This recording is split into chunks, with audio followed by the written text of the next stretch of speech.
Cyprus is a treasure house of UNESCO World Cultural Heritage Sites. On no other Mediterranean island are there so many magnificent Byzantine art treasures as on Cyprus. The works from this period include icons, frescoes, and mosaics dating back over 1,500 years.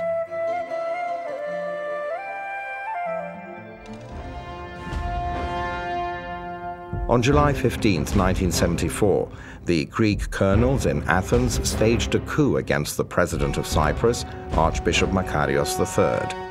5 days later, on July 20th, came the Turkish invasion of the northern part of the republic.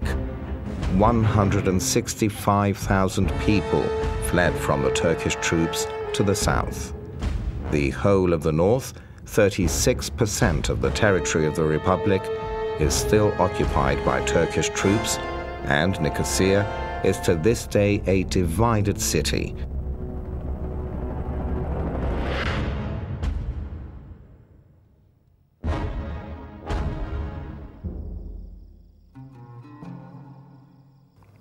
After the invasion, there was a systematic destruction and plundering of all the Orthodox churches and monasteries in the Turkish-occupied north by order of senior officers. These were no Turkish Cypriots. Like the Armenian monastery, all the sacred Orthodox buildings have fallen victim to vandalism and art theft.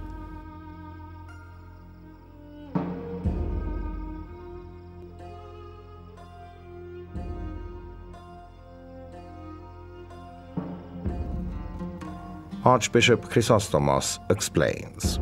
Από ιερά σκεύη, από ξυλόγλυπτα, από εικόνες, τα έχουν αφαιρέσει και έχουν κατακλείσει τις αγορές της Ευρώπης και της Αμερικής και οι νέοι μας σήμερα, εκτός του ότι είναι λαιλατημένοι, έχουν γίνει αρκετοί μουσουλμανικά τεμένοι και λειτουργούν ως ιάφτα.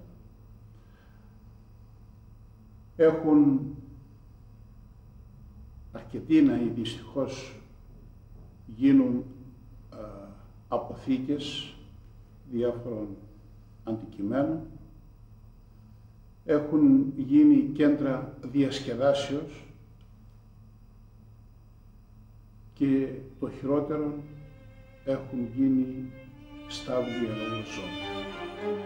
With brute force, like voracious treasure seekers, people behaved like animals and literally tore frescoes out of the churches. Top-quality UNESCO World Heritage artworks were destroyed, like the head of the Archangel Michael from the Church of Christ Antiphonitis, which dates from around 1190. Numerous artworks were not only destroyed during the robberies, but are now lost forever.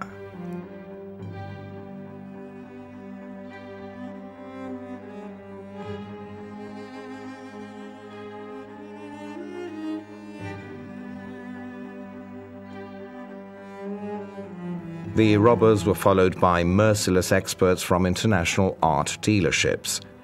Using the latest methods, they removed the frescoes from the walls in order to be able to put them on the market in as sound a condition as possible. The wall fresco from the Church of Christ Antiphonitis, dating from the end of the 15th century, showing the tree of Jesse, was taken apart to order. The art collectors were shown a photo of the whole fresco, picked out the head that they wanted, and ordered it for a high price. And only then was that detail of the fresco removed from the wall.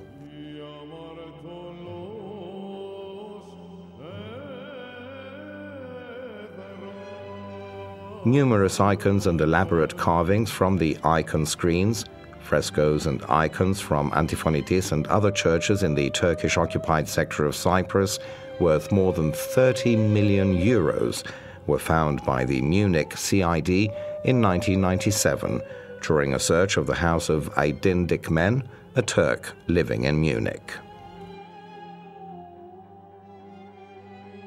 The Republic of Cyprus is still waiting in vain today for the return of the artworks.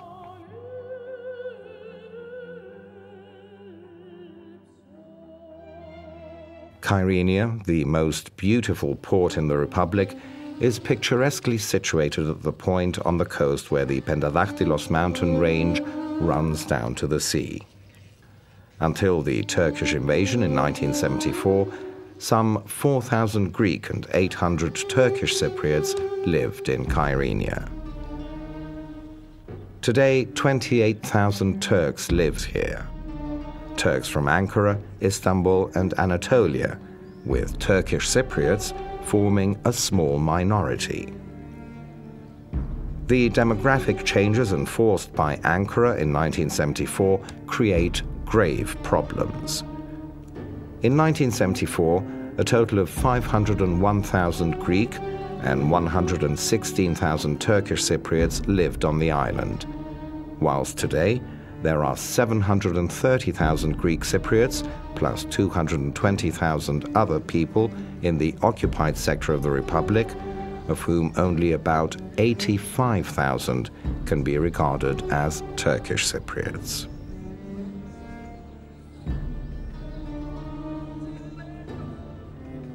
Even this Christian site, famous in the life of St. Barnabas, nephew of St. Mark the Evangelist, fell victim to art theft after 1974.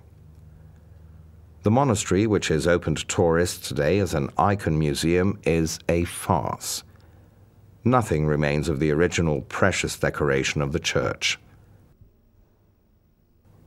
Worthless icons of the 19th and 20th century are exhibited here in a haphazard manner, whilst the museum is self-proclaimed as the savior of the Christian art of Cyprus.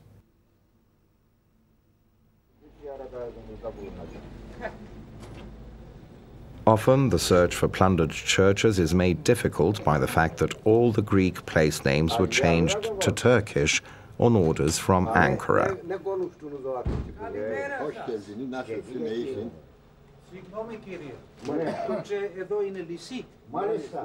In Lisi, we met Turkish Cypriots from Paphos in the south of the island who'd left their homes in 1974, allegedly voluntarily, but in reality with incentives, sometimes threats from Ankara. Mustafa Şevket helpfully showed us the way. He's able to report in detail on the plundering under the watchful eyes of the soldiers.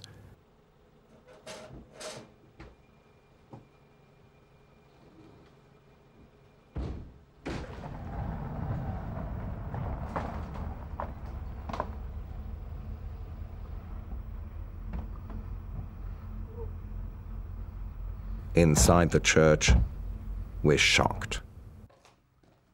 Chaos reigns. Nothing but chaos.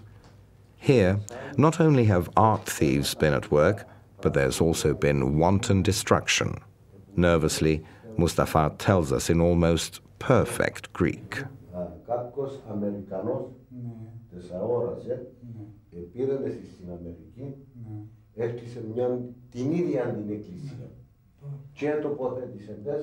Είναι καταστροφή. Μεγάλη καταστροφή για τον τόπο. Σκοτογραφεί εκείνες τις εικόνες, έβαλαν πανί, εκολλήσαν το, κοιτάζεις, ο κόψας σε τεμάτια, Αμερική. Αμερική στο Ιούστο. Ναι, Αμερική. Και το ξέρετε το όνομα για άνθρωποι που κλέψει. Το όνομα άκουσα πολλές φορές το όνομα του, αλλά εξήγασα. At that time, the church still stood in the middle of a Turkish military camp. Walter Moser, head of the art tracing section of the Bavarian CID in Munich, explains that the case of Aydin Dikmen is the most spectacular art theft of his career and for the CID.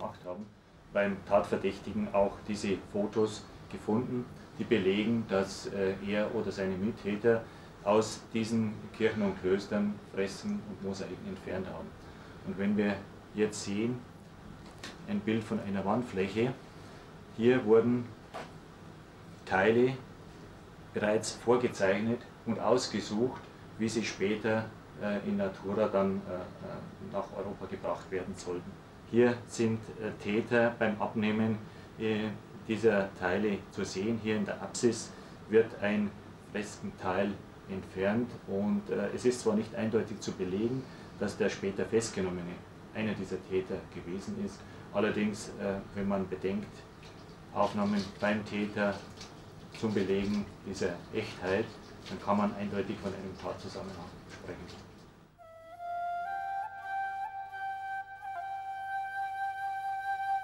Chaos akin to the end of the world. These are the vestiges of barbarianism.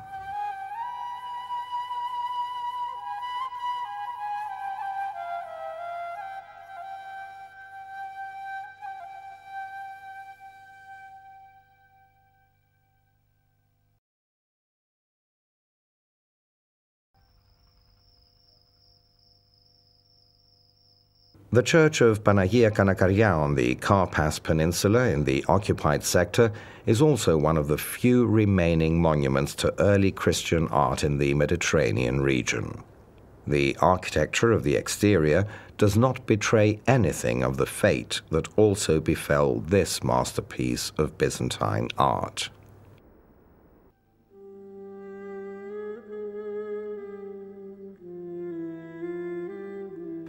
The church has been desecrated.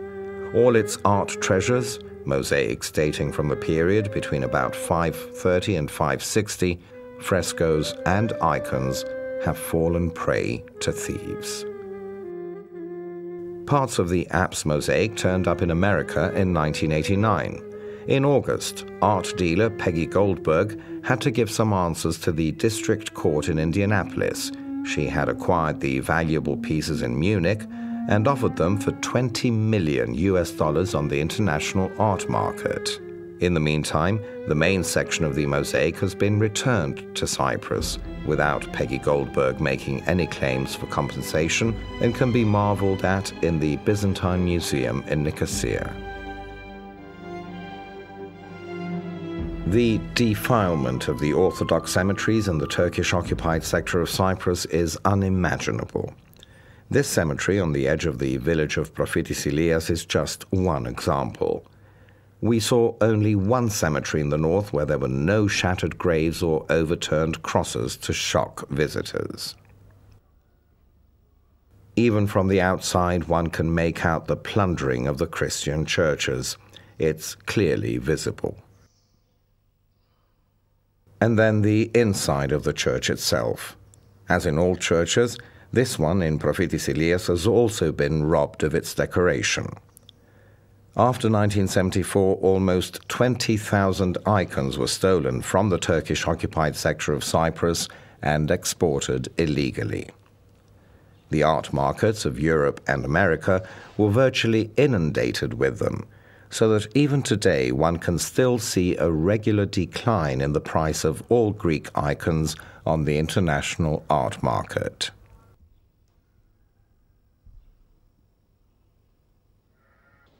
Famagusta, once the pearl of the Levant, the pride of the Venetians in the eastern Mediterranean, fell to Ottoman troops in 1571. Since that time, the Gothic Cathedral of St. Nicholas is known as the Lala Mustafa Pasha Mosque. Today, Famagusta is situated in the occupied sector of Cyprus. Even before 1974, the people who lived in the old medieval town were predominantly Turkish Cypriots. Today, thousands of immigrants from Turkey also live there.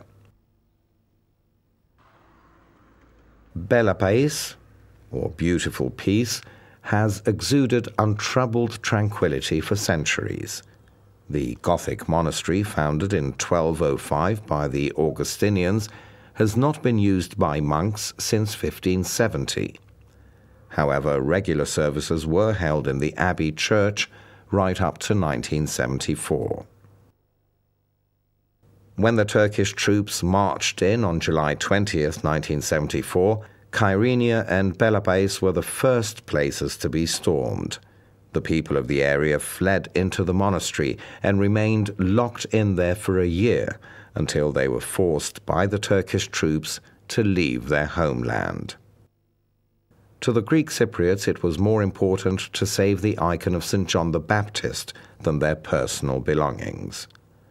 Today, this valuable masterpiece, which dates from 1605, is kept in the Byzantine Museum of Nicosia. The curator of the Byzantine Museum, Ioannis Iliadis, and Professor Charalambos Hotzakoglu from Athens have been trying for years to track down works of art stolen from the Turkish-occupied sector of Cyprus in Europe and America.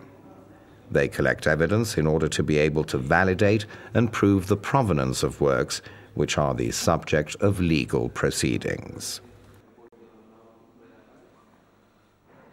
Όταν βλέπω αυτή την εικόνα και σκέφτομαι το πόσες τόσες εικόνες, περίπου 20.000 εικόνες, καταστράφηκαν, χάθηκαν, εκλάπησαν από τα τουρκικά στρατεύματα κατοχής και από οργανωμένα δίκτυα αρχαιοκαπηλείας, δεν μπορώ να φανταστώ το χέρι αυτών των ανθρώπων, των αρχαιοκαπήλων, οι οποίοι πήγαν στις στιχογραφίες του Αντιφωνητή, πήγαν στις στιχογραφίες του Αγίου Θυμωνιανού της Λύσης, πήγαν στις στιχογραφίες της Αγίας Σολομονής στην κόμμα του Γυαλού ή στην Παναγία την Κυρά, στα ψυχεδρότα της Κανακαριάς. Και το χέρι τους κατέστρεφε αυτές τις τυπογραφίες, στην προσπάθειά τους να τις αφαιρέσουν, στην προσπάθειά τους να τις βγάλουν σε κομμάτια για να τις πουλήσουν, κατέστρεψαν αυτά τα έργα τέχνης στα μοναδικά. Είναι απίστευτη και δεν μιλάω αυτή τη στιγμή ως ένας άνθρωπος από την πλευρά της Εκκλησίας, όπου βλέπει την ιερότητα μόνο των εικόνων, αλλά και ως έργα τέχνης μιας παγκόσμιας πολιτιστικής κληρονομιάς. Everywhere in Cyprus, heaven has fallen prey to thieves. No swathe of land in the occupied sector of Cyprus was safe from them, not even the lonely mountain region which includes the mountain fortress of Kantara and the village of the same name. Here too, the thieves plundered and stole everything they could lay their hands on. Their banners bore the mottos robbery and vandalism.